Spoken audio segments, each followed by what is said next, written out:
ইসলামী আইন যখন বাংলা জমিন থাকবে, তাহলে আমার এই ওয়াজ বলে খাবে কি খাবে। এখন আর কাজ হচ্ছে না, যতই করি না কেন কোরআন হাদিসের কথা, যতই ঠেলাঠেলি করে বলি না কেন, কাজ হচ্ছে না। কোন আইন নাই, বিধান এখন আর নাই, ওরা খাবে। কারণ ওই যেমন ছিল এবং থাকবে। আমার ভাইয়েরা, যে কথাটা আমি বলতে চাইছিলাম, এই মাহফিলটা অনেক টাকা পয়সা খরচ করে সাজাইছি। সাজানো বলেন তো দেখি, মুক্তদের ছাত্র ছাত্রীদের জন্ম, তাই না? এখন দোয়া মাহফিলটা তাই নাকি না বাবাজি বলেন তো দেখি। এবং মাদ্রাসা ছাত্রকে লেখাপড়া করে নেয়, মুক্তবে যারা লেখাপড়া করে নেয়, তাদের কি অবস্থা হবে আমার ভাইরা? সহকারে শোনেন, জামি তিরমিজির মধ্যে একটা হাদিস উল্লেখ করেছে, মিসকাত শরীফের মধ্যে একটা হাদিস উল্লেখ করেছে। আমার ভাইরা, আল্লাহ নবী বলেছেন, আলী রাদিয়াল্লাহু তাআলা থেকে আল্লাহ নবী তিনি বলেছেন, একজন হাফেজ সাহেব যদি, একজন হাফেজ সাহেব যখন কোরআনের হাফেজ হয়ে যাবে, একজন হাফেজ সাহেব এবং একজন হাফেজ সাহেব আল্লাহর জান্নাতে, এবং তাদের উপর জাহান্নাম ওয়াজিব হয়ে গিয়েছিল 10 জনের উপর। একজন আমলদার হাফেজ 10 জন জাহান্নামী ব্যক্তিকে জাহান্নাম থেকে টেনে নিয়ে আল্লাহ পাক রব্বুল আলামিন হাফেজ সাহেবকে, ওই আমলদার হাফেজ সাহেবকে আল্লাহ এমন শক্তি দিবে, এমন পাওয়ার দিবে, জাহান্নাম থেকে টেনে নিয়ে তাকে জান্নাতে পৌঁছায় দেওয়ার ব্যবস্থা করে দেবে। একটু জোরে বলা যাবে সুবহানাল্লাহ, একটু জোরে বলা যাবে আলহামদুলিল্লাহ।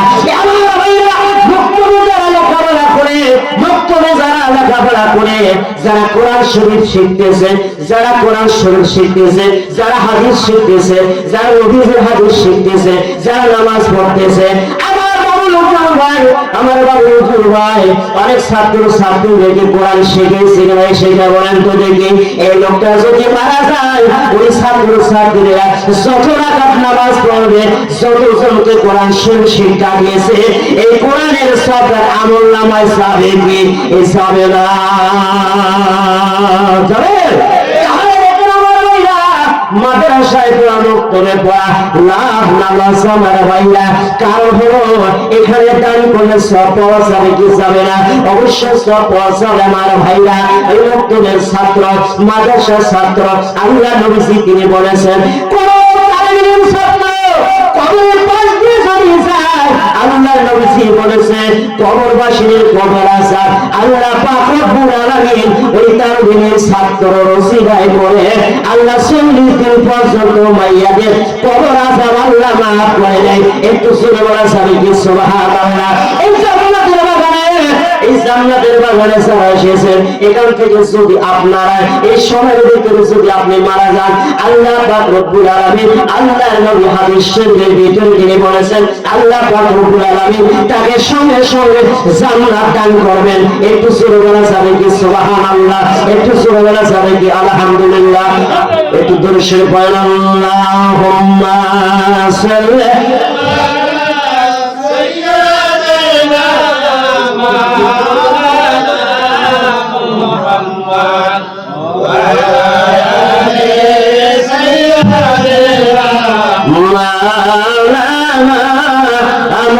محمد اللهم صل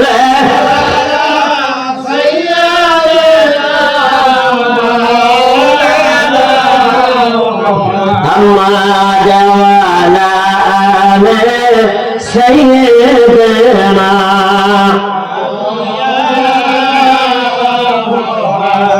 যুবক ভাইরা আমার বাবাজিরা, এইরকম যুবক অবস্থা আপনার যখন ছিল, রাত কাটাইছেন না? কাটাইছেন না?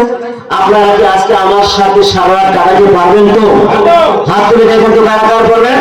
আল্লাহু আকবার, দাওয়াত থাকবে, দাওয়াত থাকবে। আল্লাহ সবাইকে কবুল করে, আমিন। আপনার যেহেতু আপনার সাথী দিয়েছেন, আমিও থাকবো ইনশাআল্লাহ, কিন্তু আমি কিন্তু থাকবো না। কিন্তু এত রাতে আমি আপনারা যে ফজর নামাজ কাজা আমি আপনাদের করাবো, এর পাপ আমি ভাবি হব না। কারণ আমরা একটু আলোচনার মধ্যে চলে যাই। আলোচনাটা হলো দোয়া মাহফিল, তাই না? কারণ এখানে যারা এসেছেন এবং এই মাইয়াতের এই বাড়ি আমার বাবু হুজুর ভাই অনেক টাকা পয়সা খরচ করে এই জলসাটা এই মাহফিলের সাজাইছে, তাই না? দোয়া মাহফিল সাজাইছে আপনার জন্য আমার জন্য, তাই না? এখান থেকে যদি আমরা নিতে না পারি তাহলে আমার মতো পোয়া কখনো আর কে হতে পারে? যারা এখন রাস্তাঘাটে আছেন, যারা দোকানি ভাইরা রয়েছেন আপনার দোকানে থাকেন, যারা যুবক ভাইরা রয়েছেন, আমার বাবাজি রয়েছে, আমরা কিছুক্ষণের মধ্যে শেষ করে দেবো। আপনি একটু আসেন, দরুদ শরীফ পড়েন। আল্লাহুম্মা সাল্লি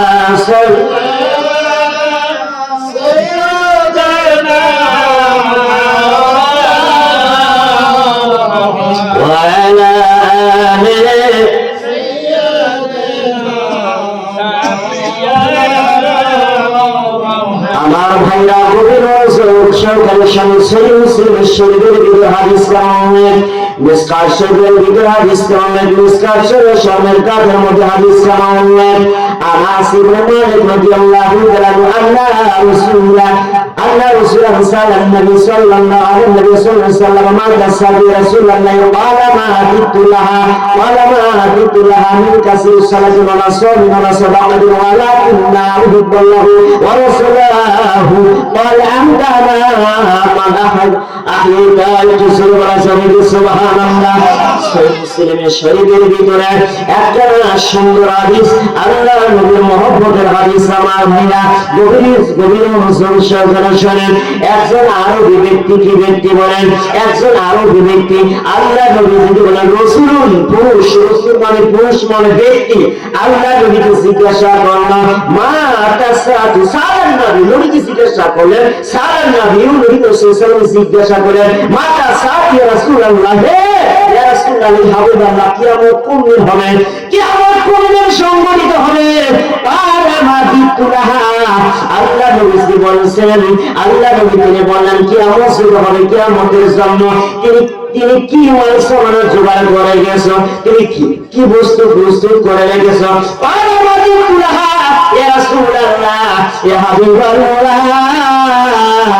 আমি কিয়ামত হবে, আমি কোনো কিছু জোগাড় করে রাখিনি, কোনো কিছু করে নাই। একটাও আছে ইয়া রাসূলুল্লাহ হাবিবাল্লাহ, একটা আছে, সেটা হলো কি মিন কাসিরি সালাতের, আমি অধিক পরিমাণ কোন নফল নামাজ পড়তে পারি নাই।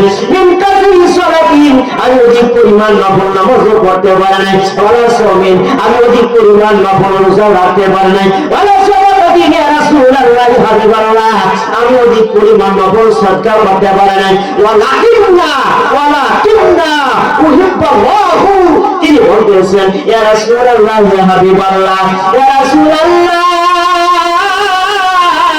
ইয়া হাবিবাল্লাহ, আমি একটা জোগাড় করে রেখেছি, একটা বেশি মজুর জোগাড় করে রেখেছি, একটা মাল সামার জোগাড় করেছি, সেটা হলো কি ওয়ালাকিন্না, আল্লাহকে মহব্বত করে, আমি আমার আল্লাহকে ভালোবাসি।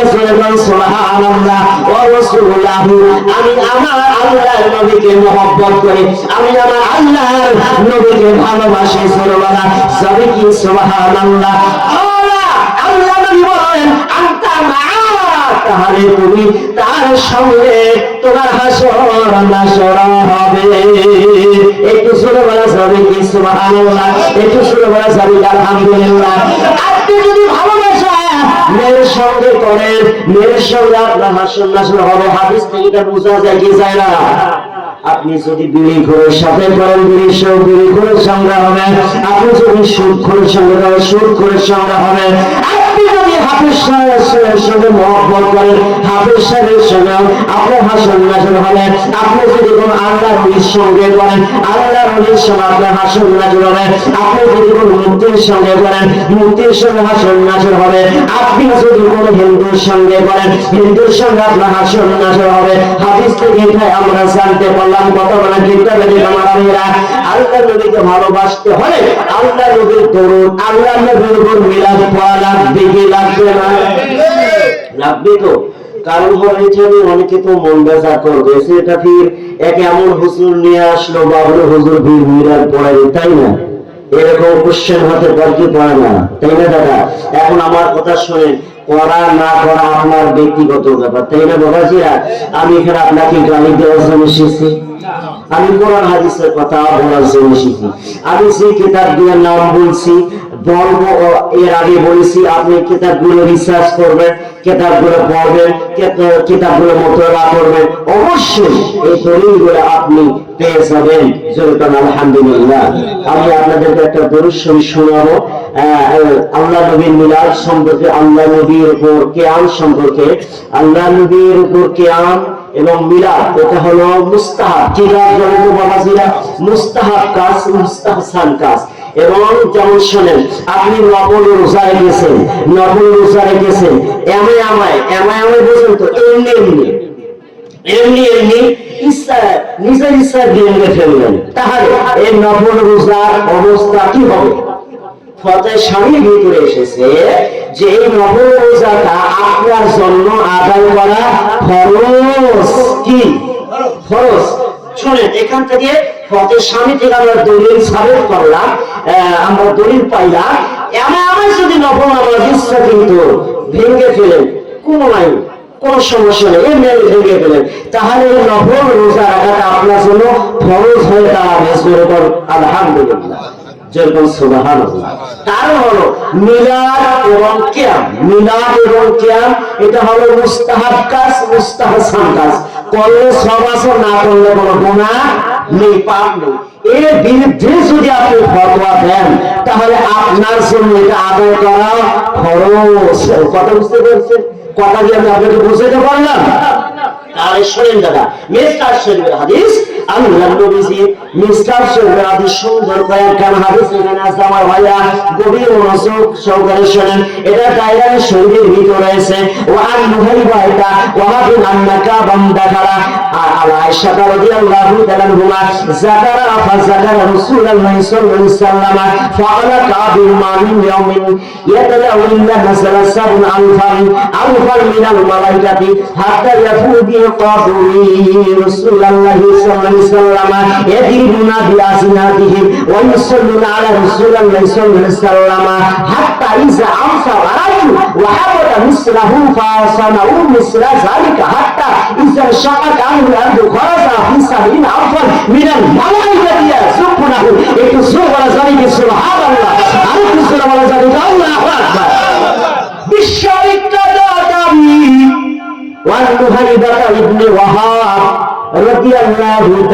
তিনি কি বলেছেন দেখেন, দাখাল আন্না কাবিন দাখালা আয়েশা রাদিয়াল্লাহু তাআলা আনহা, তিনি আব্বাস আয়েশা সিদ্দিকা রাদিয়াল্লাহু তাআলা আনহার হুজুর সঙ্গে যখন তিনি আসি জানেন, আয়েশা সিদ্দিকা রাদিয়াল্লাহু তাআলা আনহার যখন কাজ করলেন, দাখালা মানে যখন তিনি আসলেন, তিনি কি বলতেছেন, ফাযাকারু, এমন সময় তিনি রাসূলের এবং রাসূলের আলোচনা করতেন, ফাযাকারু রাসূলুল্লাহ, রাসূলের সম্মান সম্পর্কে আলোচনা করেছেন যে ফাকালা কাবিন মামিন ইয়াতালিল্লাহ নাযারা সাবুনা ইল্লাল মালাইকাতিয়া আলফা মিনাল মালাইকাতি। তিনি বলতেছেন দেখেন, আল্লাহ পাক রব্বুল আলামিন, আল্লাহ পাক রব্বুল আলামিন সন্ধ্যা থেকে, কি থেকে? সন্ধ্যা থেকে ফজর পর্যন্ত, কি পর্যন্ত? ফজর পর্যন্ত, সন্ধ্যা থেকে ফজর পর্যন্ত ৭০,০০০ ফেরেশতা, কয় হাজার? ৭০,০০০ ফেরেশতা সন্ধ্যা থেকে ফজর পর্যন্ত আল্লাহ নবীর উপর দাঁড়িয়ে দরুদ শরীফ পাঠ করেছিল। সুবহানাল্লাহ। ফেরেশতারা যদি আল্লাহ নবীর উপর দাঁড়িয়ে দরুদ শরীফ পাঠ করে, তাহলে আমরা কি আল্লাহ নবীকে দাঁড়িয়ে দরুদ পাঠ করতে পারবো কি পারবো? পারবো কি পারবো না? অবশ্যই পারবো। তাহলে সন্ধ্যা থেকে ফজর পর্যন্ত দরুদ শরীফ পাঠ করবে, ৭০ ফেরেশতা চলে যাবে, চলে যাওয়ার পর আর ৭০,০০০ ফেরেশতা ফজর থেকে সন্ধ্যা পর্যন্ত আল্লাহ নবীর উপর দাঁড়িয়ে সালাতু সালাম আল্লাহ নবীর উপর দরুদ শরীফ পাঠ করতে থাকে। সুবহানাল্লাহ। ৭০ কত হয়? ১৪০। দিবানিশি ২৪ ঘন্টা, দিবারাত্রি ২৪ ঘন্টা, ১৪০ কত হয়? হাজার ফেরেশতা আল্লাহ নবীর রওজাকে বেষ্টন করে রওজাকে ঘেরাও করে আল্লাহর নবী দরুদ শরীফ পড়ে দাঁড়িয়ে জোরে বলা যাবে কি সুবহানাল্লাহ, আর জোরে বলা যাবে আলহামদুলিল্লাহ। আরেকজন ইমামের নাম হলো আপনার হলো আশরাফ আলী থানভী রাহমাতুল্লাহ আলাইহি। তিনি একটা কিতাবে লিখেছেন হেকায়াত আউলিয়ার মধ্যে আছে, সেখানে খুঁজে পাবেন 251 থেকে 52 পৃষ্ঠার মধ্যে এই দলিলটা পাবেন। মিলাদের দলিল, কিয়ামতের দলিল সুন্দর করে আছে দাদা।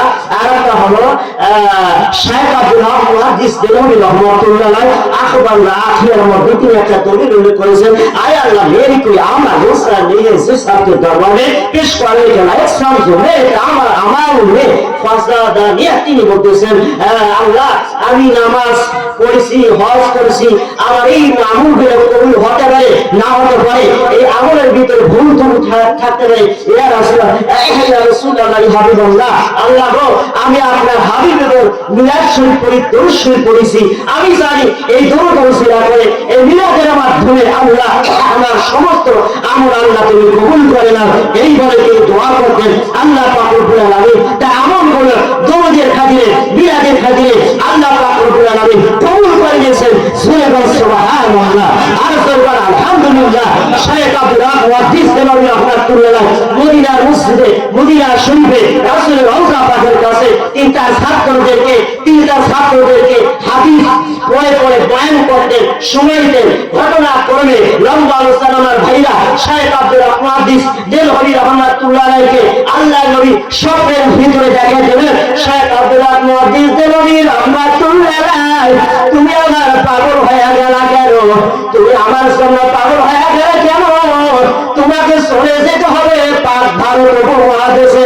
বাংলাদেশ আর ভারত যখন এক ছিল, এক রাষ্ট্র ছিল, এক দেশ ছিল আমার ভাইরা, আমার ভাইরা গভীর মনোযোগ, তুমি চলে যাও পাক ভারত উপমহাদেশে।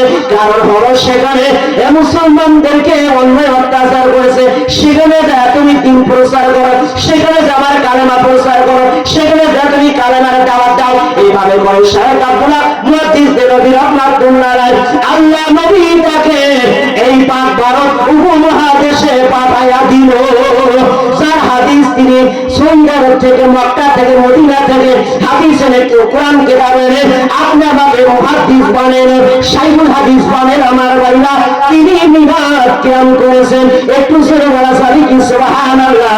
তিনি আল্লাহ নবীকে বললেন, ইয়া রাসূলুল্লাহ ইয়া হাবিবাল্লাহ, যখন আমি আপনার হাদিস পাঠ করি, আমি আপনার সালাতু সালাম পাঠ করি, আমি আপনার সঙ্গে আপনার রওজার সামনে আমি পাঠ করি, মনে করি আমার নবী আমার সামনে আছে। রাসূলুল্লাহ স্বপ্নের ভিতরে চলতেছে আদান প্রদান। তিনি বলতেছেন শাইখ আব্দুল হক মুহাদ্দিস, তুমি যখন হাদিস পাঠ করবা, যখন তুমি কালাম নবী সাল্লাল্লাহু আলাইহি ওয়াসাল্লাম যখন ওই এলাকার মধ্যে পাক ভারত উপমহাদেশে আমার হাদিস পড়াইবা, যখন তুমি আমাকে স্মরণ করবা, সঙ্গে সঙ্গে আমি তোমার ডাকে আমি নবী সাড়া দিয়ে যাব, আমি তোমার সঙ্গে দেখা করবো।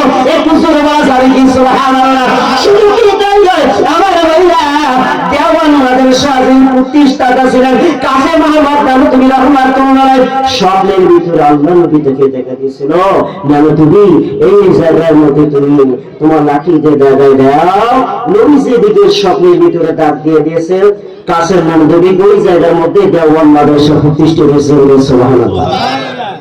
নবী যদি স্বপ্নের ভিতরে এসে কাছের নানুতুবিকে মাদ্রাসা দেওয়ার জন্য ভারত দেওয়া মাদ্রাসা যেটাকে বলা হয়, যদি এরকম হয় তাহলে আল্লাহ নবীকে বাংলাদেশ শাস্তি করবে কেন? অনেকে মানবে না, দেখবে না, এটা ভুল কথা, তাই না?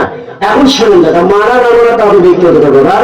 আমরা মানি, যারা মানে না তাদের সাথে আমাদের মারামারি ঝগড়াঝাটি কোনো নেই, তাই না? কোনো দরকার নেই। মানলে ভালো, না মানলে আপনার ব্যাপার সম্পর্কে আল্লাহর হাতে ছেড়ে দিলাম, আল্লাহ করবে, কারো কবরে কেউ যাবে না, তাই না? এবং আমল করে আকিদা ঠিক করে লাগবে। আকিদা যদি ঠিক না থাকে রাসূলের প্রতি আমল করে কোনো লাভ নেই। আরে নামাজ পড়তেছেন ঠিক আছে, রাসূলের প্রতি প্রেম প্রতি ভালোবাসা নিয়ে নামাজ না পড়লে নামাজ কি কবুল হবে? ইমাম বুখারী তো বলে গেছে। তাহলে দেখেন শুনুন দাদা, এখন নামাজ পড়েছেন আপনার আকিদা ঠিক না, ওই নামাজ কি কবুল হবে? কোনদিন হবে না দাদা। রাসূলের উপর যদি আপনার আকীদায় ভুল থাকে তাহলে ইবাদত আল্লাহর দরবারে গ্রহণযোগ্য হবে না। আগে আকীদা ঠিক করা লাগবে। এখন নামাজের কথা কোরআনে 82 বার বলেছে। এখন আল্লাহ কোরআনের ভিতরে ইমানদারের কথা 92 বার বলেছে। কয়বার? এখন নামাজের সাথে বড় বড় কে? ইমান বড়। এখন ইমান নিয়ে যারা নামাজ পড়ে তাদের নামাজ আল্লাহর দরবারে কবুল হবে, তাই না? না বেঈমানের নামাজ পড়লে কি নামাজ কবুল হবে? কবুল হবে না। তাহলে আপনারা চিন্তা করবেন, গবেষণা করে দেখবেন, কারণ আমল ছাড়া কোন কবরে জায়গা নেই, আছে নাই। তাহলে দেখেন আরেকটা আমি কিতাব আমি আপনাদেরকে শোনাবো দাদা। আমার কাছে দলিল পত্র আমি নিয়ে আসিনি, আমি সংক্ষিপ্ত আকারে কিছু বললাম কিতাবের নাম। আর একটা কথা হলো ফতে রশিদিয়া, শোনেন মনোযোগ সহকারে শোনেন। ফতে রশিদিয়া যারা কওমি থেকে মুক্তি পাশ করেছেন, ফতোয়া রশিদের ভিতরে দেখবেন সেখানে তিনি বলেছেন রশিদ আহমদ গাঙ্গুহি কোন নেককার আলেম অথবা পরে হাস্তার আলেম আসতেছে, তাহলে তার সম্মানে দাঁড়িয়ে যাওয়া, তার জন্য ক্যাম্প করা যায়। সুবহানাল্লাহ, আর বলবেন আলহামদুলিল্লাহ। তাহলে দেখেন বলবে যে এখানে আলেম এসেছে, দৃশ্যমান ব্যক্তিকে সালাম দেওয়া যাবে, অদৃশ্যমান ব্যক্তিকে সালাম দেওয়া যাবে না, এটা যুক্তি কিভাবে দেওয়া করবে? এখন দেখেন এগুলো মাজার মধ্যে চলে যান, আবুদার শরীরে যেতে চলে যান। আমরা মসজিদে ঢোকার সময় একটা দোয়া চলে, ঢোকাতে আসবে না? আল্লাহুম্মা ফতালি আবওয়াবা রাহমাতিক আছে না নাই? এর আগে একটা ইবারত আছে, ইসা দাখালা হাযাকুল মাসজিদু ফালিসাল্লিম ওয়ালিয়াকুল আল্লাহুম্মা ফতালি আবওয়াবা রাহমাতিক আছে না নাই? যখন তুমি মসজিদে ঢুকবা, ইসা দাখালা যখন মসজিদে প্রবেশ করবে, বায়ু সালাম তখন আল্লাহর নবীকে সালাম দেওয়া চলবে। সুবহানাল্লাহ। তাহলে আমরা যখন মসজিদে ঢুকি আমরা কি নবীকে দেখে দেখে সালাম দিয়ে ঢুকি? তাহলে এখানে তো কি আর হয়ে গেল না? এখানে মারামারি কাটাকাটি ঝগড়াঝাটি কোনো প্রয়োজন আসে না, আসে? যাই হোক, আপনারা করবেন, যারা মিলাদ পড়বে ভালো, যারা পড়বে না তাদের সাথে জোর কোনো করা যাবে না। যাই হোক, এখন রাত অনেক হয়ে গেছে, আমরা এখন মাহফিল শেষ সমাপ্তি করে দেব। আমরা এখন যারা এখনো বাইরে রয়েছেন আপনি একটু সবার ভিতরে আসুন, আমরা একটু আল্লাহ জিকির করি। আল্লাহ আল্লাহ আল্লাহ আল্লাহ আল্লাহ আল্লাহ আল্লাহ আল্লাহ আল্লাহ আল্লাহ আল্লাহ আল্লাহ আল্লাহ আল্লাহ আল্লাহ।